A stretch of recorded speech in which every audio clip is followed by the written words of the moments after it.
Hallelujah. और हम परमेश्वर का धन्यवाद देते हैं सुंदर समय के लिए।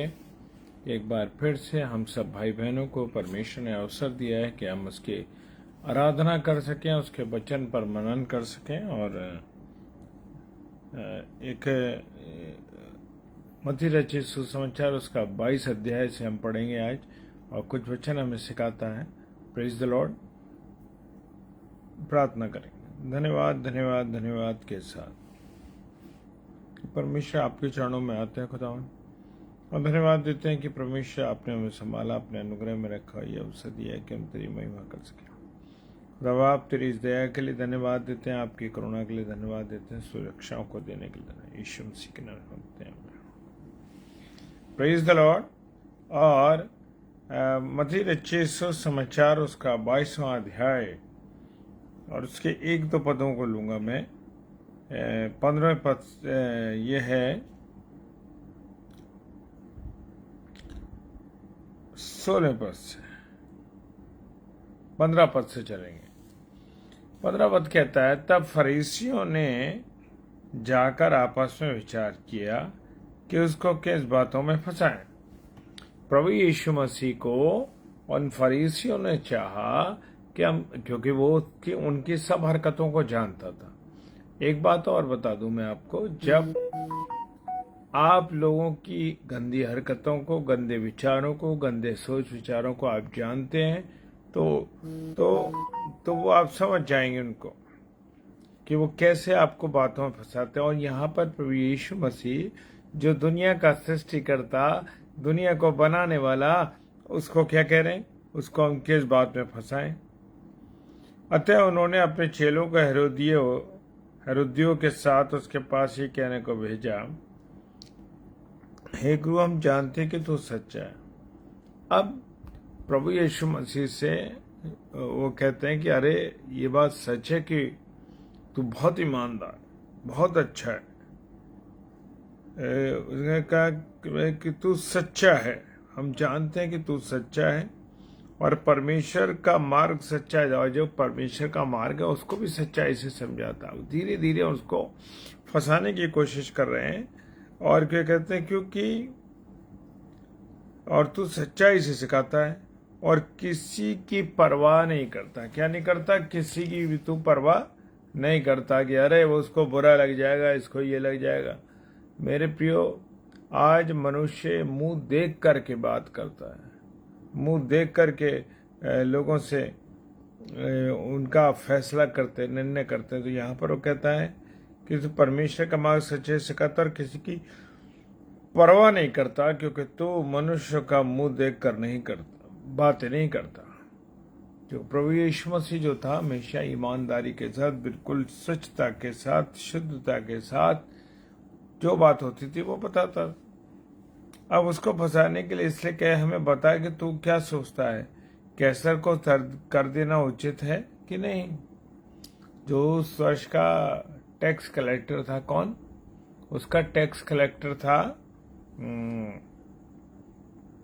कैसर। तो उसने कहा कैसर को कर देना उचित है या नहीं। क्योंकि आज हम देखते हैं कि लोग मनुष्य को अपनी बातों में घुमाकर फंसा देते हैं और चाहते हैं कि वो गिर जाए।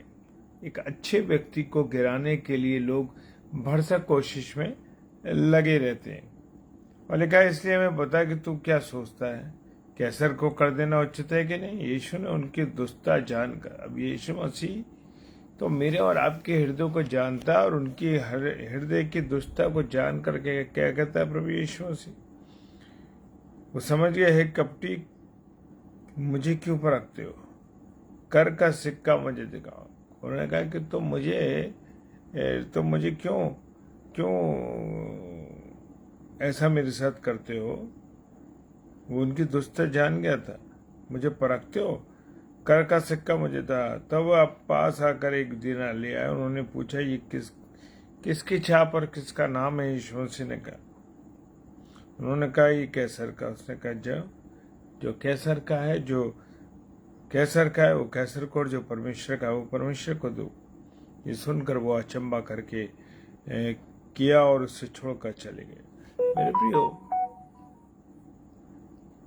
यहाँ पर कैसर का जो कर देने का अर्थ है, कैसर का और परमेश्वर का। तो मेरे प्रियो, परमेश्वर का वचन कहता है कि कर देना उचित है। कर देने से मतलब ये है कि आप कितना समय परमेश्वर को देते हैं और कितना समय हम सांसारिक बातों में लगाते हैं। वो कह रहा है जो कैसर का है वो कैसर को, जो परमेश्वर का वो परमेश्वर। परमेश्वर को तो मुझे और आपको देना ही है, लेकिन वो कहते हैं कैसर का जो है, कैसर का यानी परिवार का, संसार का, सांसारिक बातों का जो है उसको भी मुझे और आपको करना। तो दोनों जिम्मेदारियां हमारी हैं, लेकिन जो परमेश्वर के प्रति है वो प्रथम जिम्मेदारी है। Praise the Lord. और उसके नीचे चलेंगे 23वें पद में कि कुछ दिन उसी दिन सदूकी जो कहते हैं मरे हुओं का सदूकी लोगों का मानना था कि मरे हुए लोगों का पुनरुत्थान है नहीं। उसके पास और उससे पूछा, यानी यीशु मसीह के पास आए, उससे कहने लगे, हे गुरु, मूसा ने कहा था कि यदि कोई पुरुष बिना संतान के मर जाए तो उसका भाई उसकी पत्नी से विवाह करके भाई के लिए वंश उत्पन्न करे। और अब हमारे यहाँ 7 भाई थे, पहला विवाह करके मर गया और संतान न होने के कारण अपनी पत्नी को अपने भाई के लिए छोड़ गया। इसी प्रकार दूसरे तीसरे ने भी किया और 7वां यही हुआ। अब इसके बाद ये स्त्री मर गई और उसके जी उठने पर 7 में से किसकी पत्नी होगी, क्योंकि वो सबकी पत्नी रह चुकी थी। मेरे प्रिय, मनुष्य की जो सोच है वो बहुत छोटी सोच है, क्योंकि उसके पीछे धूर्तता है, उसके पीछे चालाकी है, उसके पीछे बुरी सोच है।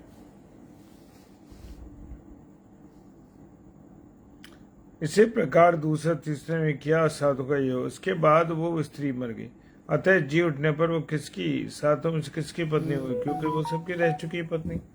यीशु ने उत्तर दिया, तुम पवित्र शास्त्र और परमेश्वर की सामर्थ नहीं जानते। जब मनुष्य अपनी बुद्धि से सोचता है, और अपनी बुद्धि से जब सोचता है वो बुरा ही सोचता है, गलत ही सोचता है। और यहाँ पर क्या होता है मेरे प्रियो, कि जब प्रभु यीशु मसीह ने उत्तर दिया, तुम पवित्र शास्त्र और परमेश्वर की सामर्थ को नहीं जानते, इस कारण तुम भूल में पड़े हो। आज भी मैं और आप जो परमेश्वर की सामर्थ्य है उसको नहीं जान पाए, उसकी ओर हमने ध्यान ही नहीं दिया, उसकी ओर हम बढ़ ही नहीं पा रहे, क्योंकि जी उठने पर वे न विवाह करेंगे और न विवाह में दिए जाएंगे, परंतु स्वर्ग में परमेश्वर के दूतों के समान होंगे। अब कहते हैं ना, जब पुनरुत्थान होगा और जीवित होंगे, हम सब जीवित होंगे, जो मर गए हमसे पहले वो भी जीवित होंगे, और जो उनसे पहले मरे वो भी जीवित होंगे। तो जब जीवित होंगे तो वो कौन से रूप में जीवित होंगे? आत्मिक रूप में, शारीरिक रूप में नहीं होंगे वो जीवित, वो होंगे आत्मिक रूप में जीवित होंगे, और वो साथ रहेंगे। वो कह रहा है कि क्योंकि छूटने पर ना विवाह करेंगे और ना विवाह में दिए जाएंगे, परंतु स्वर्ग में परमेश्वर के दूतों के समान होंगे। किसके दूतों के समान होंगे? दूतों के समान होंगे, परमेश्वर के दूतों के समान। मैं और आप जो है परमेश्वर के कौन है? राजदूत है। मुझे और आपको परमेश्वर ने अपना राजदूत ठहराया है। परंतु मरों में से जुटने के बाद क्या तुमने ये वचन नहीं पढ़ा? परमेश्वर ने तुमसे कहा कि मैं अब्राहम का परमेश्वर, इज़हाक का परमेश्वर और याकूब का परमेश्वर हूँ। मैं मरहुओं का परमेश्वर नहीं है, क्योंकि हमारा परमेश्वर, हमारा प्रभु यीशु मसीह ना सोता है ना ऊँघता, वचन बताता वो जागृत परमेश्वर है। तो मैं और आप आज जागृत बने रहें, क्योंकि मुझे और आपको परमेश्वर में बढ़ना है, उसकी महिमा करनी है। वो मरों का नहीं, परंतु वो हमारा जो जीवित प्रभु यीशु मसीह है, वो हमारा लाइव है। प्रभु यीशु मसीह जीवित है मेरे प्रियो। मैं और आप उसको जब बात कहते हैं तो वो हमारी बात का जवाब देता है। Praise the Lord, hallelujah. और ये लोग उसका ये उपदेश सुनकर के क्या हो गए? बड़े चकित हो गए, वो घबरा गए कि अरे यार, ये तो वो व्यक्ति है जो कुछ जानता ही नहीं, ये तो बड़े ही का लड़का है। लेकिन वो जानते नहीं थे कि प्रभु यीशु मसीह कौन है। Praise the Lord. जब फरीसियों ने सुना कि सदूकियों के मुंह बंद कर दिए गए तो वे इकट्ठे उनमें से एक व्यवस्था को से परखने के लिए पूछे।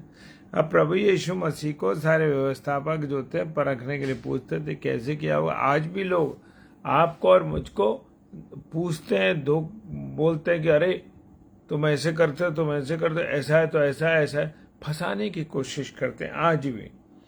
उसने कहा व्यवस्था में कौन सी बड़ी आज्ञा? उसने कहा सबसे बड़ी आज्ञा क्या है? तो अपने प्रभु परमेश्वर, अपने प्रभु से अपने सारे मन, सारे प्राण, सारी बुद्धि और सारी शक्ति से प्रेम कर। Praise the Lord. इनमें से हम एक भी चीज का उपयोग नहीं करते, ना बुद्धि का, ना प्रेम का, ना सामर्थ्य का, ना शक्ति का। है सब कुछ, पर परमेश्वर के लिए हम नहीं कर रहे हैं। और सबसे बढ़िया उसने कहा है बड़ी और मुख्य आज्ञा हो यही है। उसने कहा कि उसी के समान दूसरी है कि तू अपने पड़ोसी से अपने समान प्रेम रख। वे ही दो आज्ञा सारी व्यवस्था और भविष्यवक्ताओं का आधार है। वो कहता है कि ये जो आज्ञा है ना, यही दोनों आधार हैं। हमें अपने परमेश्वर से अपने सारे मन से, सारी शक्ति, सारे प्राण से बात प्रेम करना। Praise the Lord. उसने और मुझे और आपको उसने ऐसे ही प्रेम किया। Praise the Lord. हालेलुया। जय मसीह की। आइए हम प्रार्थना करें। धन्यवाद धन्यवाद धन्यवाद के साथ परमेश्वर आपके चरणों में आते हैं खुदावन, और आपकी सुंदर संगति के लिए आपको धन्यवाद देते हैं जो आपने हमें दी है। प्रभु आपका अनुग्रह हमारे साथ इस डेली डिवोशन में जितने मेरे प्यारे भाई बहन जुड़ते हैं, मैं हर एक के जीवन पर आपकी आशीष मांगता हूँ। प्रभु हर एक कमजोरी से निकालना, अपनी दया करना, करुणा करना, आशीष करना। सारी बातों के लिए धन्यवाद देते हैं। बड़े विश्वास के साथ यीशु मसीह के नाम से मांगते हैं। आमीन आमीन और आमीन। Praise the lord. डॉर्थ सिस्टर जय मसीह की और शीन डेविड सिस्टर जय मसीह की। प्रभु आप सब बहनों को बहुत आशीष बरकत दे। जय मसीह।